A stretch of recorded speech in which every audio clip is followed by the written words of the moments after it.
Hello and welcome to Vision Denial. My name is Sam and it's the first day of groups. Hell yeah. Day 7 of Worlds. And if you're new here, hi, I've watched every single playoff game of summer 2022. Yes, all 383 games. And I've been reviewing every day of Worlds 2022.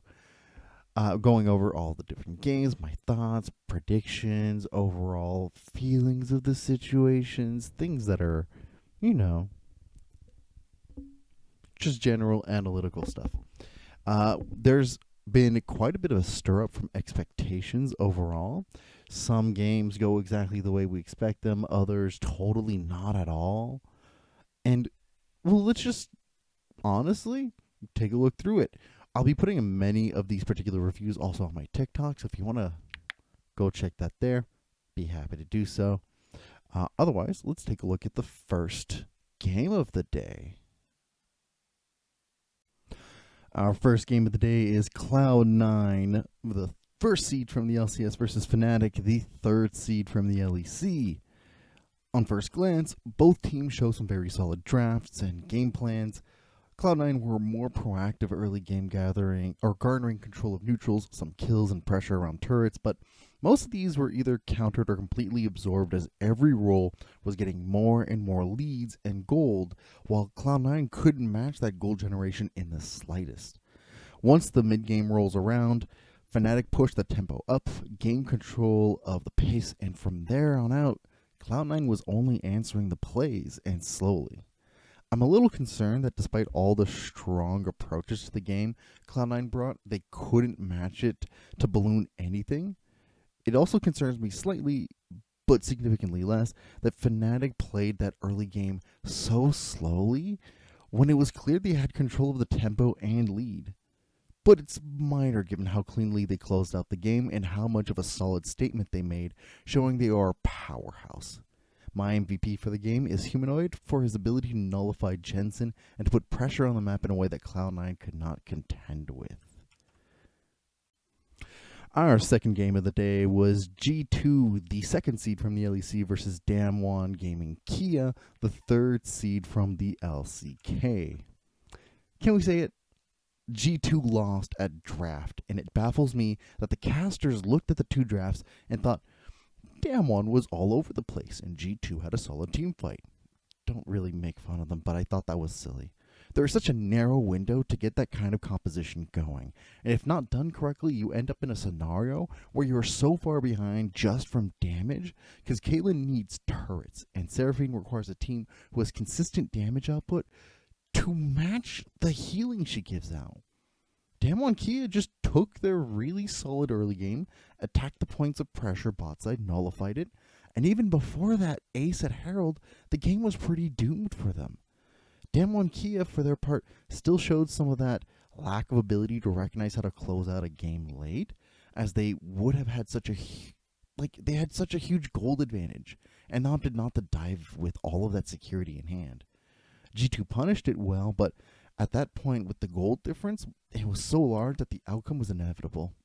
My MVP for the game is Showmaker, who created so many angles of approaches for Damwon, especially at the game-winning fight at Herald. Our third game of the day was a CTBC flying Oysters, the first seed from the PCS, and 100 Thieves, the second seed from the LCS. And put some respect on the Oysters name and the PCS. The LCS and PCS have been neck and neck for years, and only one of these regions have a world trophy under them. The Flying Oysters came in with a simple game plan, followed through with their win conditions, properly ballooned the lead, and increased tempo.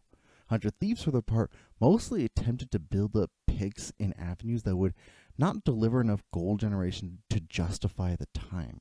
Frankly, 100 Thieves did not have the tools to really execute this kind of draft and would have benefited from more and stronger engaged tools. Granted, both sides played vision games excellently, but with the gold lead the Flying Oysters accrued, it was only natural to see them push it even harder. things only get harder for 100 Thieves from here on out. My MVP goes to Shun, who absolutely styled on the LCS reps, never dying and maximizing damage. Our fourth game of the day is JD Gaming, the first seed from the LPL, versus Evil Geniuses, the third seed from the LCS. There is something to be said about the impressive early game approach that Evil Geniuses had towards Drakes, garnering a solid win condition and applying the right kind of pressure to establish that position. Regardless, the draft taken had such a limited window of time to develop a lead that they never even got the chance to approach their win condition. JD Gaming had moments where they didn't play to their draft strengths, but ended up bouncing back very quickly with ace after ace after ace after ace. You get the point. There's a point where simple just works, and you need to be prepared to either match it or lose. Both teams had excellent approaches to vision, solid understanding of their win conditions, and good team fights, but the simplicity and scaling out of JD's comp meant that no matter how long the game was going to be, they were always going to have the advantage. My MVP goes to Kanabi, who really put the pressure in all three lanes, matching and outpacing Inspired in all aspects. Our fifth game of the day was T1, the second seed of the LCK, and Edward Gaming, the third seed of the LPL. So remember the game that Evil Geniuses just had before this? That was what was supposed to happen to have the draft work. You know, just be T1. Honestly, by all merits, the draft advantages did go to EDG, who played the early game just as well as he could with it. But T1, still being the lane phase monsters, kept generating more gold at any given moment, and their teamfight coordination was on full throttle. And the second they had the lead early to mid-game, the pressure was on and Edward Gaming had 0 moments to breathe. There was this brief moment where Edward Gaming found a pick on Zeus, and it led to moments, led to a Baron take. And while it looked solid for a moment, T1 doesn't let them have a moment of rest.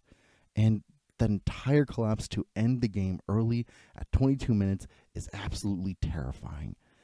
It's really hard to give an MVP to a specific player, but Faker's team fighting and pressure corralled Edward Gaming in some of the most awkward positions during these team fights, and it was noticeable. It's the sixth game of the day. We've got GEN.G, the first seed from the LCK, versus Royal Never Give Up, the fourth seed of the LPL. And I'm not going to lie, there was a slight amount of disrespect coming out of GEN.G as they pick Senna's singed bot lane. But that is something that they've done regularly, especially with some of their other crazier combos.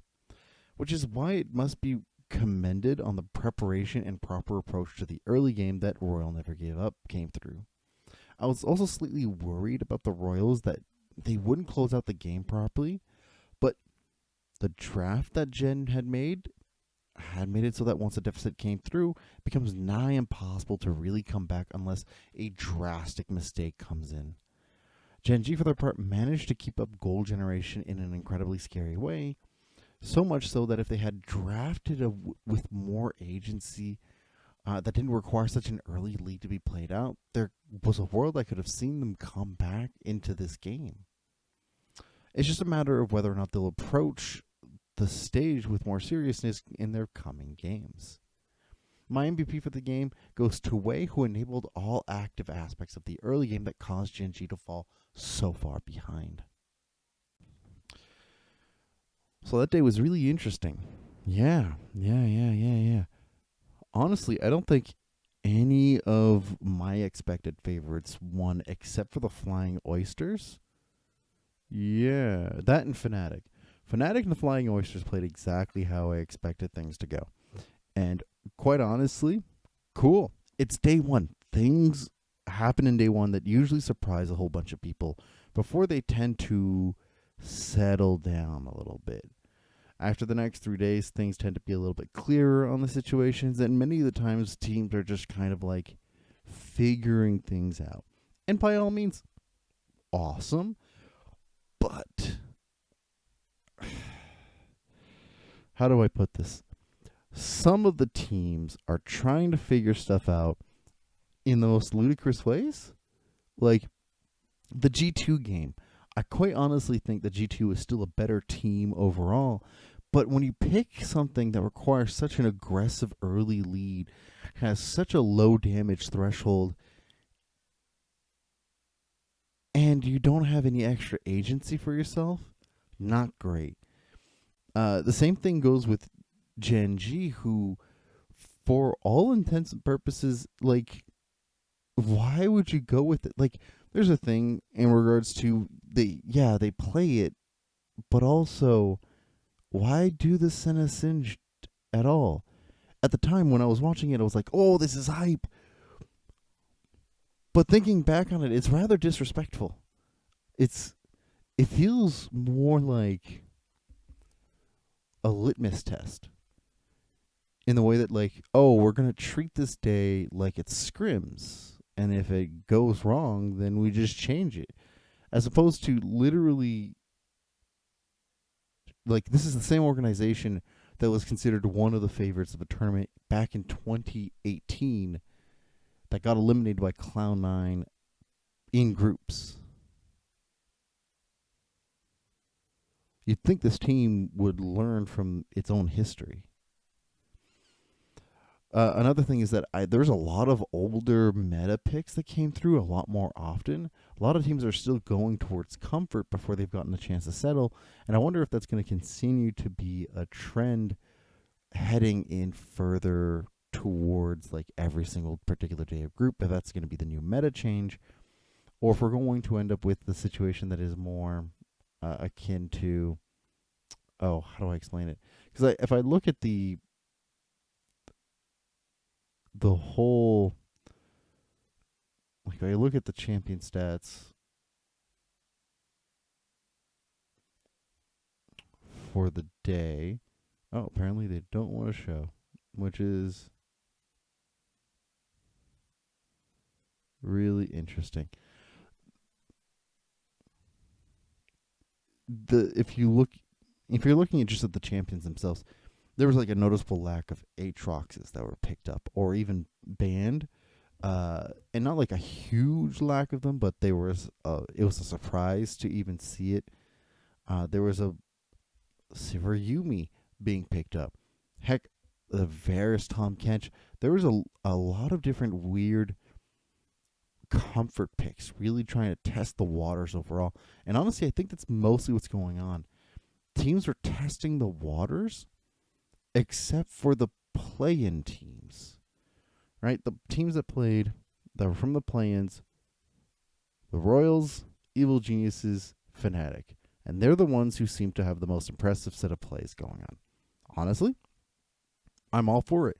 They had a better understanding of what to come in, of what the kind of meta would be really approached to, and had a lot more practice on the stage itself, while others have had weeks, if not a whole month, without being on stage. So it is understandable if some of the games themselves felt wonky. Nonetheless, there's a lot of hype. The pop-off plays from T1, fantastic. Damwon actually being able to close out a game, great, love it. The fact that Gen.G was already, like, has a loss is surprising to me, surprising to many. And the fact that the Royals have just been ramping up slowly but surely is huge. They look to be in position for a run for a top 8 spot.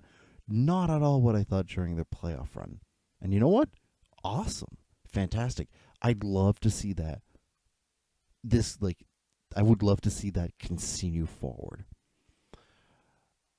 But those are my thoughts, at least for the day. I think that tomorrow things will solidify even more. We'll get a better clarification. We'll actually get to see Group C play, which we haven't gotten the chance yet. And possibly, like, maybe even crazier games and picks. But again, just day one of groups. We gotta hold a little bit of our judgments of what to expect from day one. So those are my thoughts from the day. What are your thoughts overall? Do you think, like, oh no, our total picks are blown out of proportion? What's going to happen? Or do you think that so far this is just like growing pains? Things to come will definitely change and settle into what's more expected. Any of your thoughts I would love to see in the comments down below. Thank you all of you who watch. If you want to see more videos, I'll have stuff over here on the sides. And if you enjoy this kind of content, leave a like and subscribe. I appreciate all of you who watch, who comment, and everything else in between. We'll see each other tomorrow for the second day of groups. See you then.